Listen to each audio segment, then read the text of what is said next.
Good morning everyone, তোমরা সবাই কেমন আছো? আশা করছি সবাই খুব ভালো আছো।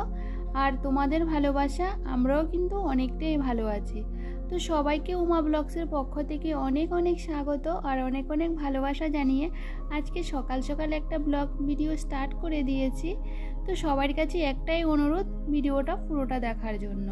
তো চলো বন্ধুরা, আর এখন কিন্তু 7:30 বাজে। তো আজকে হলো রবিবার। তো ভেবেছিলাম যে একটু দেরি করে ঘুম থেকে উঠবো, একদমই ইচ্ছে করছে না বিছানা থেকে ওঠার জন্য। প্রত্যেক দিন তো সকালবেলা উঠে রান্নাবান্না করতে হয়। তো আজকে যেহেতু রবিবার, তোমাদের দাদাভাইয়ের ছুটি, তো সেজন্য আজকে রান্নাবান্নার কোনো চাপ নেই, একটু দেরি করে করলে কোনো অসুবিধেই নেই। তো ভেবেছিলাম যে একটু বেলা করে উঠবো, কিন্তু হলো না।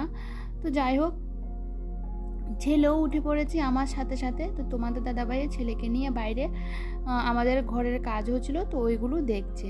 তো বন্ধুরা, তো এখন ঘুম থেকে উঠে আস্তে আস্তে বিছানাপত্র সব কিছু গুছিয়ে এই রুমে চলে আসলাম। তো এই রুমটার মধ্যে বিছানাটা গুছাইনি কালকে রাতে, যে বেডশিটটা আমার কাচার ছিল, তো সেজন্য কিছু জামা কাপড় কেচে দেবো, তোমাদের দাদাভাইয়ের কিছু জামা কাপড় আর বেডশিটগুলোও কেচে দেবো।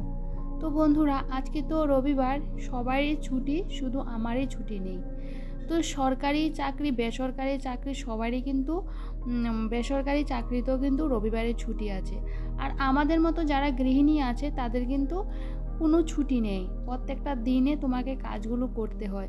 আমার মনে হয় না রবিবারে আমার কাজটা আরও অনেকটাই বেশি থাকে। তোমাদের দাদাভাই যদি বাড়িতে থাকে ওই দিন আমার কাজটা অনেকটা বেশি থাকে, প্লাস আমার কাজ করতে অনেকটা লেট হয়ে যায়, গুছিয়ে করতে পারি না।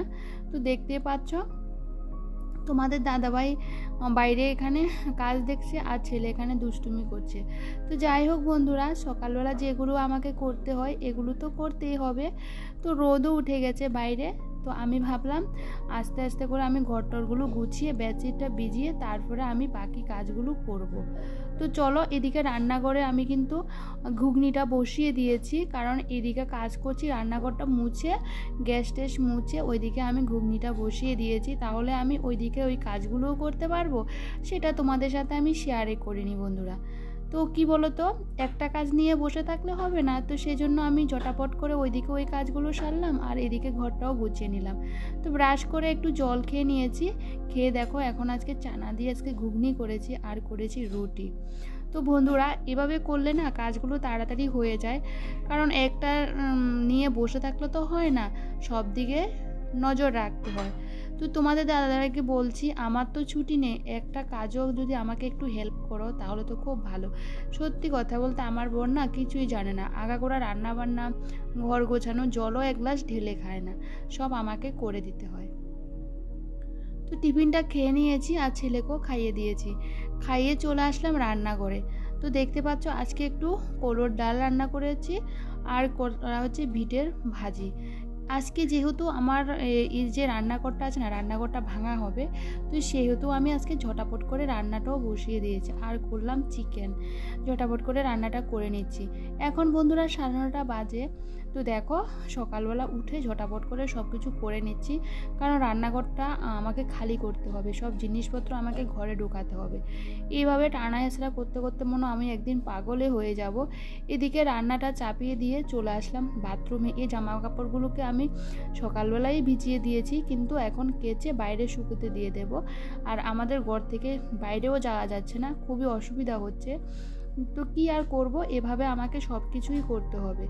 তো আমাদের মতো যারা গৃহিণী আছে তাদের কিন্তু রোজই কাজ আছে, কাজের আর শেষ নেই। রবিবারে তো আরও প্রচুর পরিমাণে কাজ থাকে। তো বেসরকারিরও ছুটি আছে, কিন্তু আমাদের কোনো ছুটি নেই। তো কাপড়গুলো কেচে দিয়ে রান্নাঘরে সবজিটা নামিয়ে চলে আসলাম এখানে। আর দেখো এখানে আমি কিন্তু খাটের চৌকির নিচে কিন্তু কোনো জিনিসে আমি রাখি না, কিন্তু এখন আমাকে কিছু জিনিস রাখতে হবে, কারণ আমার রান্নাঘর থেকে সব জিনিসকে আমাকে একটা রুমে রাখতে হবে। তো সেজন্য বন্ধুরা আমি কিন্তু আস্তে আস্তে করে আমার খাটের তলাটাকে ভালো করে ঝাড় দিয়ে নিয়েছি, কারণ এটা খালি থাকে তো এটা পরিষ্কারে থাকে। আর এমনিতে জিনিসপত্র থাকলে না এটা ঝাড় দেওয়া অসুবিধা হয়, সেই জন্য আমি কোনোদিনও খাটের তলায় কোনো কিছুই রাখি না। খাটের তলাটা সবসময় একদম ফাঁকা রাখি, সবসময় ফাঁকা রাখি, তাতে যাতে ঝাড় দিতে বা কোনো নোংরা আবর্জনা যাতে না থাকে। কিন্তু এখন আমাকে রাখতে হবে, দেখতে পাচ্ছ এখানে আমি চালের দাম যে মুড়ির সব কিছু একটা সাইড করে রেখে দিয়েছি। আর এখন খাটের তলার মধ্যে আমি এই যে টাইলসগুলো, এগুলো আমার বাথরুমের টাইলস, অনেক দিন আগের আর কি। আমার যখন এখানে বাড়ি করা হয়েছিল নতুন, আমার নতুন এখানে বাড়ি করেছে 3 বছর হয়েছে। এই 3 বছরের আগের এই টাইলসগুলো নিয়ে আসা হয়েছিল আর কি। তো এগুলো আমার এই ঘরে কাজে লাগবে, তো এই ঘরটার মধ্যে আমি কাজ করাবো। তো এখন এই টাইলসগুলো এখন রান্নাঘরে ছিল, এখন এগুলোকে নিয়ে চলে আসলাম খাটের নিচে ঢুকিয়ে রাখার জন্য। তো এক এক করে সবগুলো টাইলস আমি খাটের নিচে ঢুকিয়ে দিয়েছি। আর এগুলো বড়গুলো, তো এগুলো একটা সাইড করে রেখে দিচ্ছি। তো তোমাদের দাদাভাই কিন্তু টিফিন খেয়ে চলে গেছিলো মার্কেটে, কারণ ওর ঘরের জন্য মানে জিনিস আনার জন্য আর কি। তো ঘরের জিনিসপত্র আনার জন্য, কারণ রড, বালি, সিমেন্ট এগুলোকে তোমার দাদাভাই আজকে রবিবার যেহেতু, তো মাল তো কিছু লাগবে, তো সেগুলো নিয়ে আসতে গেছে। তো দেখতে পাচ্ছ বন্ধুরা, এদিকে ছেলে খুবই দুষ্টুমি করছে, কিন্তু কিছু করার নেই। তো তোমাদের দাদাভাইকে খুবই মানে বকাবকি করছিলাম যে এত সকালবেলা বেরিয়েছে এখনও আসেনি, তো কখন ছেলেকে চান করাবো, কখন খাওয়াবো। তো বন্ধুরা কি আর বলবো, তো একা হাতে সংসারের সব কাজ তো করতে হবে, তাই না? তো এখন এই কাজগুলো এখন অর্ধেক করে তারপরে ছেলেকে চান করিয়ে খাইয়ে দেবো। কিন্তু কি বলতো, এখন 12:30 বেজে গেছে, ছেলেকে কিন্তু আমি 12টার মধ্যে খাইয়ে দিই। তো ছেলে এখানে দুষ্টুমি করে যাচ্ছে। আর বাইরের দেখতে পাচ্ছ খুবই অবস্থা খারাপ, আমাদের তো ঘর থেকেও বেরোনো যাচ্ছে না, এত অসুবিধা হচ্ছে। তো তোমাদের দাদাভাই কখন আসবে বাড়িতে, তো ওই টিনগুলো খুলবে। তো দেখতে পাচ্ছ ছেলেকে এদিকে চান করিয়ে এখন খাওয়াতে বসে গেছি। কি আর করব বন্ধুরা, একটু সকালবেলা বসে যে একটু নিঃশ্বাস নেব, ওইটুকু টাইম আমার কাছে থাকে না, এতটা তাড়াহুড়ো করতে হয়। আর বিশেষ করে ছোট বাচ্চা আছে না, তো বাচ্চাকে নিয়ে কাজ করতে গেলে না অনেকটা লেট হয়ে যায়। তাও আমি সব কিছু সংসারের কাজ গুছিয়ে করার চেষ্টা করি, আমার না ভালো লাগে না ফেলে রাখতে। ইচ্ছে না করার সত্ত্বেও মানে কোনো কাজ করতে ভালো না লাগলো তাও আমি করি, যে চান করার আগে আমি সব কাজ গুছিয়ে করে নিই, কারণ চান করার পর আমার কোনো কাজই করতে ভালো লাগে না। সেই জন্য যতই দেরি হোক না কেন আমি সব কাজ কিন্তু গুছিয়ে করে নিই। এখন কিন্তু প্রায় 2টো বেজে গেছে। তো এগুলো সব কিছু করার পর তো তোমাদের দাদাভাইকেও একটু কাজে একটু হেল্প করব, কারণ ওই দিকে তোমাদের দাদাভাই মানে যে টিনের বেড়াগুলো আছে আমার যে রান্নাঘরে চারদিকে টিন দেওয়া ছিল ওইগুলো খুলছে, আর এটা কিন্তু ভাঙছে। আমারও ভীষণ খারাপ লাগছে, ওটা করতে না আমাদেরকেও অনেকটা টাকা খরচা করতে হয়েছে। নিচে ফ্লোর করেছি, 4-5টা টিন দিয়ে রান্নাঘরটা করা অনেকটাই বড়, আর বারান্দাটাও অনেকটা বড় ছিল। তো সবই এখন ভাঙতে হচ্ছে। সত্যি অনেকটা টাকা খরচা করা হয়েছিল, তখনই জানা আছে যে এটা ভাঙা হবে, কিন্তু কিছু করার ছিল না। তো এখন যেহেতু সামনের দিকে আমরা ঘর করার ইচ্ছে আছে, তো সেহেতু মানে ওই কাজগুলোকে ভাঙতে হবে, ওই জিনিসগুলোকে ভেঙে একটা জায়গায় রাখতে হবে। বুঝতেই পারছো বাড়িতে যদি কাজ হয় খুবই অসুবিধা হয়, আর এর মধ্যে ছোট বাচ্চাকে নিয়ে সংসারের সব কাজ গুছিয়ে করা অনেকটাই কষ্ট। আর এদিকে ছেলেকে তো ঘুম পাড়িয়ে দিয়েছি, ছেলে ঘুমাচ্ছিল। তো ওই ঘরটা মুছে ক্লিন করে এখন আমি দরজাটা বন্ধ করে দিয়েছি, যাতে কোনো বাইরের কোনো আওয়াজ ছেলের কানে না পৌঁছায়। তো এই রুমটাও ভালো করে মুছে নিচ্ছি, আর ঘরটরগুলো গোছানো হয়ে গেছে। আর বুঝতেই পারো ওই রান্নাঘরের জিনিসপত্র আবার এই ঘরে আমি সেট করেছি একটা জায়গার মধ্যে। তো অনেকটাই বাসন ধুয়ে মেজে রোদে শুকিয়ে আবার কিন্তু উঠিয়ে রেখেছি। এই দেখতে পাচ্ছ তোমাদের দাদাভাই এদিকে এই টিনগুলো খুলছে।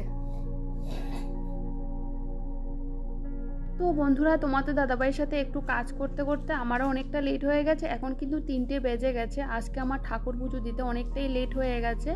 আমি চেষ্টা করি 12টার আগে পুজোটা দিয়ে দেওয়ার, কিন্তু কি বলতো আজকে অনেকটাই কাজ ছিল, সেই জন্য আগে চান করে পুজোটা দেইনি। যে ভাবলাম যে একবার চান করব আবার পরে আবার চান করব, সেই জন্য ভাবলাম যে যাই হোক আজকে লেট হলেও হবে। তো এদিকে ছেলেও বারবার উঠে পড়ছিল। কি বলতো বাইরে তোমাদের দাদাভাই টিনগুলো খুলছিল না, এত পরিমাণে আওয়াজ হচ্ছিল, তো সেই জন্য বারবার উঠেই পড়ছিল। তো আমার চুলও কিন্তু শুকিয়ে গেছিলো। তো পুজোটা দিয়ে ওকে উঠে গেছে, ওকে ঘুম পাড়ানোর চেষ্টা করছিলাম অনেকক্ষণ ধরে, কিন্তু ছেলে তো ঘুমায়নি। আর এখন এতক্ষণে আমি সিঁদুরটা পরলাম। তো তারপরে তোমার দাদাভাইকে বলছি তুমি চান করে আসো, আমার খিদেও পেয়ে গেছে, অনেকটাই বেজে গেছে। তো ছেলেকে একটু আঙ্গুর দিয়ে দিয়েছি, ও আঙ্গুরটা খাক, আর আমরা এদিকে ভাতটাও খেয়ে নেব। তো আজকে চিকেন ছিল আর ডাল আর একটু ভিট ভাজি ছিল, এটাই আজকে দুপুরবেলা ছিল আমাদের। তো চলো আমরা এখন খেয়ে নিই, খেয়ে পরে আসছি তোমাদের সামনে। তো বন্ধুরা সবাইকে গুড ইভিনিং। আর এখন কিন্তু 6:30 বাজলো। তো বরের আবদার যে কিছু একটা বানিয়ে খাওয়াও। ও রবিবারে ও ঘরে থাকলে এটাই করে। আবার আমার বর না দোকানে গিয়ে কোনো কিছু খায়টাই নেই, যা করে ঘরের ভিতরেই করে আর কি। তো আমি এখন বানিয়ে নিচ্ছি বেগুনি। তো ভাবলাম যে কি করব যে বেগুনি বানিয়ে নিই, বেগুন ছিল তো একটু বেগুনি দিয়ে মুড়ি দিয়ে খাওয়া হবে, আর একটু লিকার চা করে নেব। তো বর তো রবিবার থাকলে বাড়িতে এটা সেটা আমি বানিয়ে খাওয়ানোর চেষ্টা করি, কিন্তু আজকে আর পারছিলাম না, শরীরটা এতটাই করছিল যে কিছু বানিয়ে ওকে খাওয়াই। তো কি আর করতে তো হবে। তো দেখো এখন আমি ওটা বানিয়ে মুড়ি দিয়ে চা দিয়ে ওকে দেব। তারপরে ছেলের জন্য একটু মুড়ির মোয়া করব, কারণ আমার ছেলে মুড়ির মোয়াটা ও খেতে ভালোবাসে। আর কিন্তু এতটাই পারফেক্ট হয়নি বেগুনিগুলো, তাও আমি চেষ্টা করলাম। তো যাই হোক বন্ধুরা, এদিকে আমার বেগুনি আর মুড়ি কমপ্লিট হয়ে গেছে ওকে দেওয়া। তো আর চাটাও ঢেলে নিয়েছি, ওকে দিয়ে দিচ্ছি। তো এদিকে আমি একটু মুড়ির মোয়া করে নেব তো ছেলের জন্য। তো দেখো আমি এদিকে মুড়ির মোয়াটাও করে নিচ্ছি। তো বন্ধুরা আজকে সকাল থেকে আজকে সন্ধ্যে পর্যন্ত তোমাদেরকে তো অনেক কিছুই শেয়ার করলাম। তো আজকের ভিডিওটা কেমন লাগলো, যদি ভালো লেগে থাকে প্লিজ একটা লাইক করে দিও আর কমেন্ট করে দিও। তোমাদের এই কমেন্টগুলো পড়তে খুবই ভালো লাগে।